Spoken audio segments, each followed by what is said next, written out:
بسم اللہ الرحمن الرحیم۔ اللہ تبارک و تعالیٰ کے پاکیزہ نام سے آغاز کرتے ہیں جو بہت مہربان نہایت رحم والا ہے۔ الحمدللہ بخاری شریف پر کی مختلف احادیث پر درس کا سلسلہ جاری و ساری ہے، اور 159 حدیث پر ہم نے کلام کیا تھا۔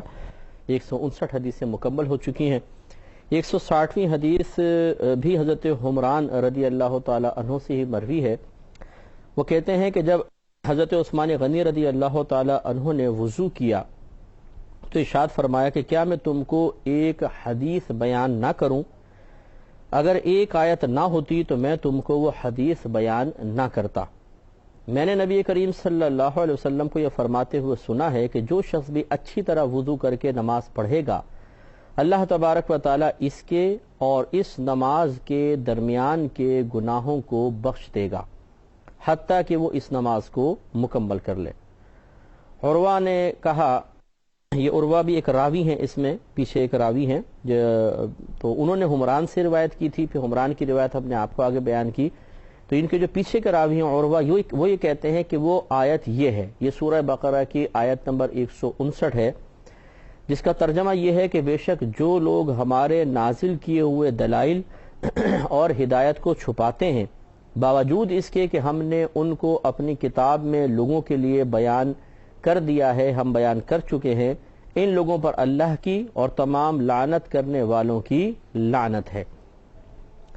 تو اس میں بھی آپ غور کریں، عثمان غنی رضی اللہ تعالی عنہ نے ایک پچھلے پروگرام میں آپ کو حدیث عرض کی تھی جس میں آپ نے بیان کیا کہ نبی کریم صلی اللہ علیہ وسلم نے ارشاد فرمایا کہ جس نے وضو کے بعد 2 رکعت نماز پڑھی اور اس میں کوئی خیال نہ لایا، اور ہم نے آپ کو بتایا کہ اس کو مقید کیا جائے گا دنیاوی خیال کے ساتھ، کہ جان بوجھ کے دنیاوی خیال کوئی دل میں لے کر نہ آیا تو اس کے تمام گناہ بخش دیے جاتے ہیں۔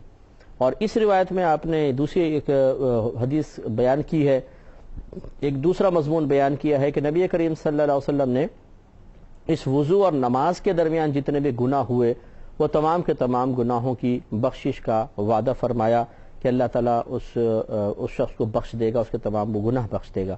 پہلی والی میں بڑا عموم ہے اور دوسری میں تھوڑا سا خاص موقع بیان کیا گیا۔ اور پھر عثمان غنی رضی اللہ تعالی عنہ کا یہ فرمانا کہ اگر ایک آیت نہ ہوتی تو میں یہ تمہیں حدیث نہ سناتا۔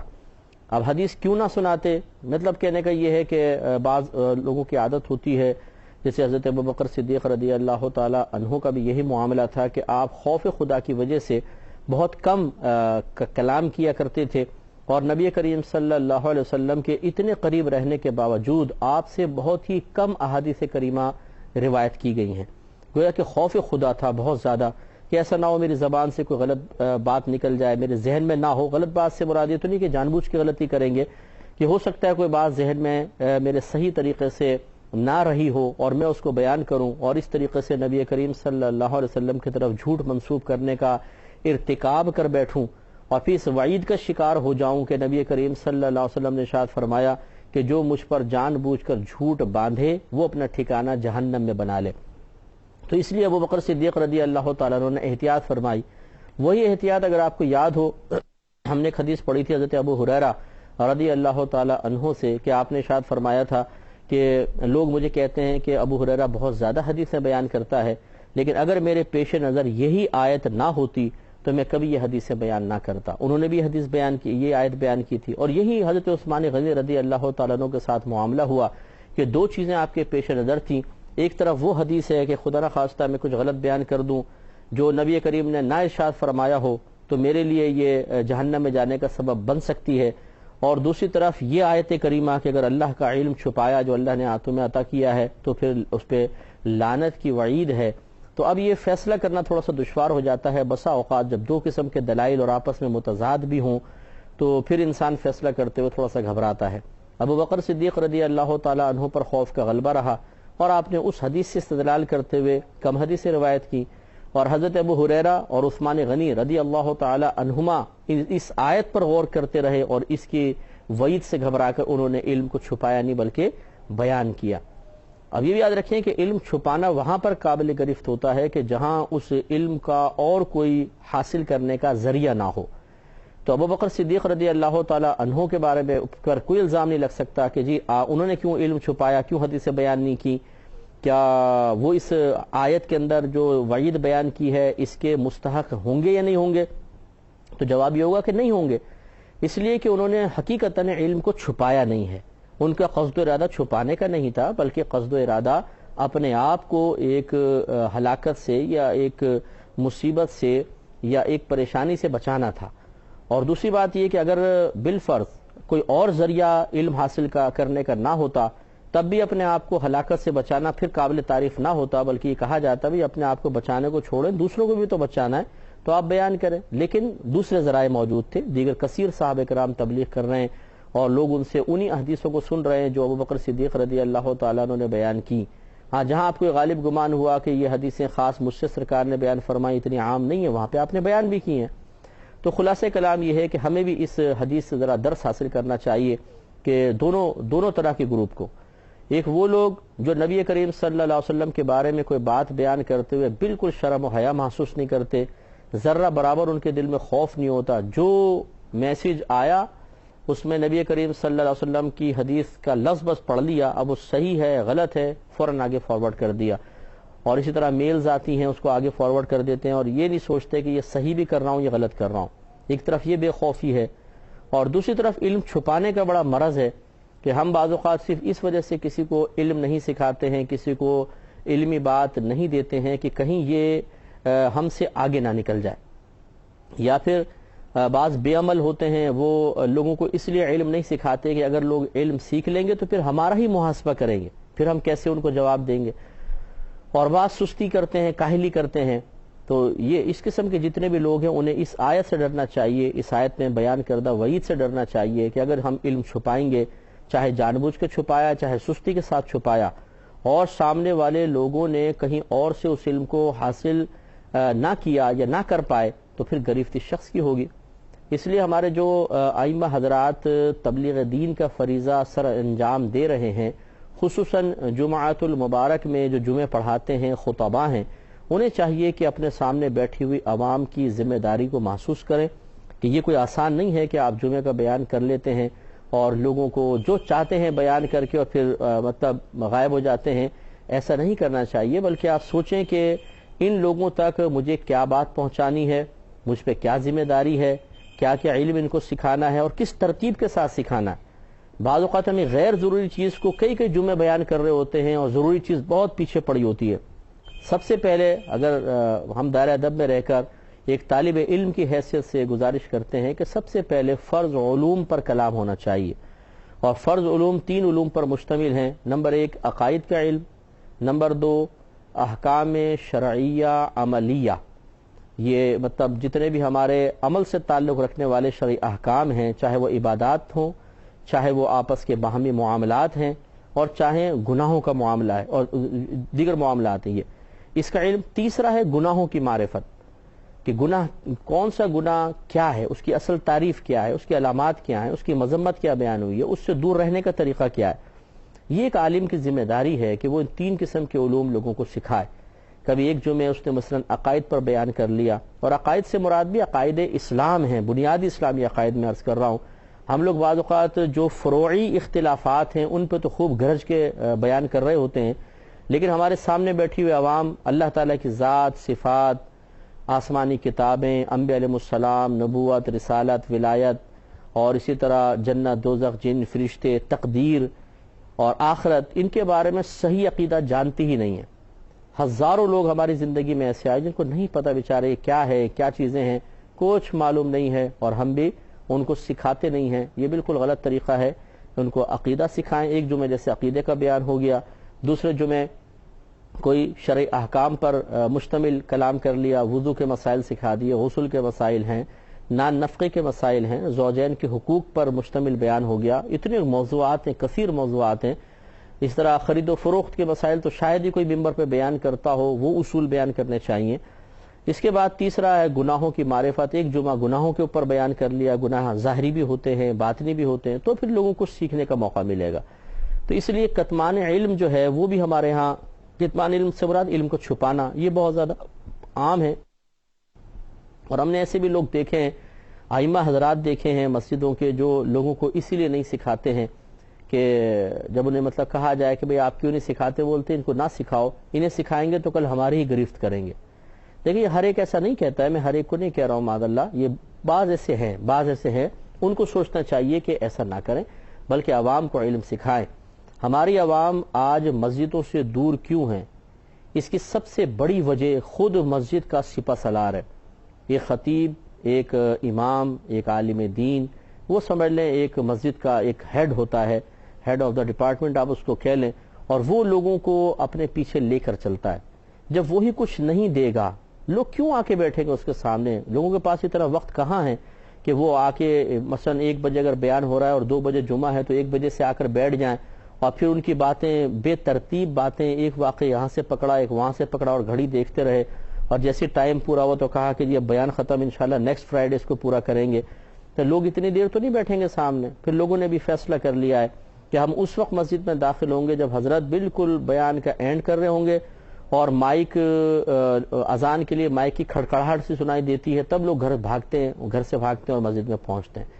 یہ طریقہ کار مناسب نہیں ہے، اس پہ توجہ کرنی چاہیے۔ تو بہرحال دونوں طرح کے جو لوگ ہیں انہیں اپنی اصلاح کی ضرورت ہے، کہ جو بلا دریغ حدیثیں بیان کر دیتے ہیں وہ بھی اللہ کی بارگاہ میں توبہ کریں اور خوف محسوس کریں، اور جو علم فراہم کرنے میں سستی کر رہے ہیں انہیں بھی اللہ کی بارگاہ میں توبہ ضرور کرنی چاہیے۔ اللہ تعالی ہم سب کو ان مصیبتوں سے نجات عطا فرمائے۔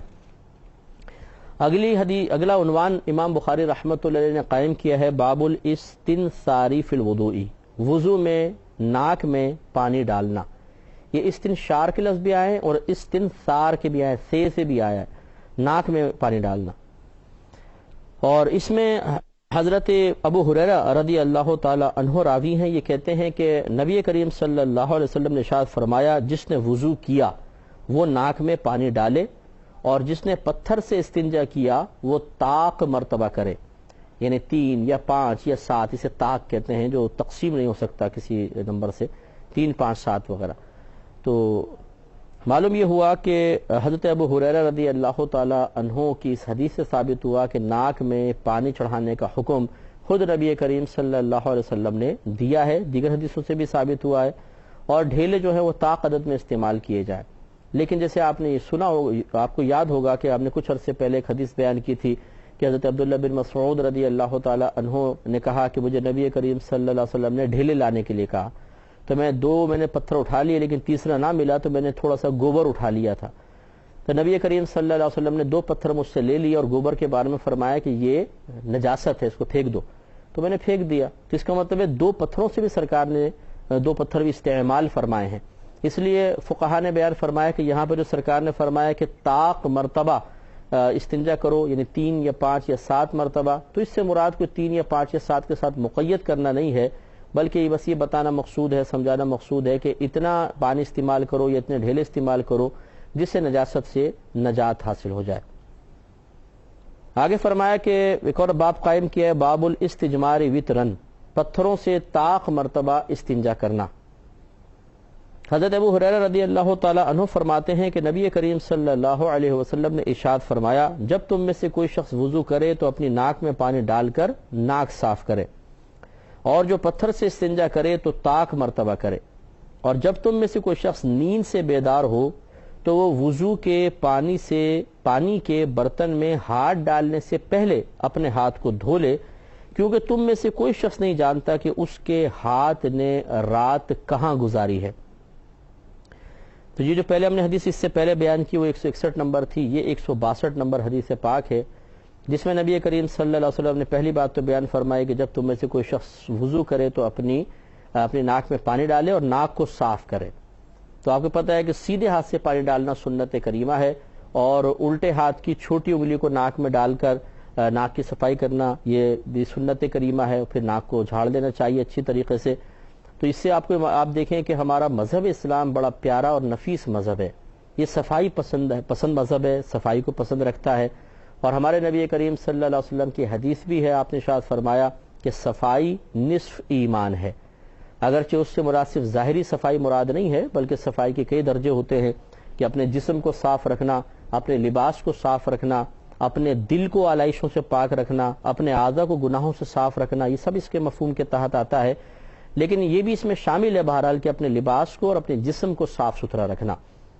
تو جسم اور لباس کو صاف ستھرا رکھنا شریعت کو مطلوب اور محبوب ہے، اور ہمارے نبی کریم صلی اللہ علیہ وسلم جو ہر طریقے سے طیب ہے، طاہر ہے، پاک ہیں، صاف ہے، وہ بھی تعلیم امت کے لیے صفائی کا لحاظ فرماتے بھی ہیں اور اس کی تلقین بھی فرماتے ہیں. لہٰذا اپنے آپ کو بالکل صاف ستھرا رکھنا بہت ضروری ہے.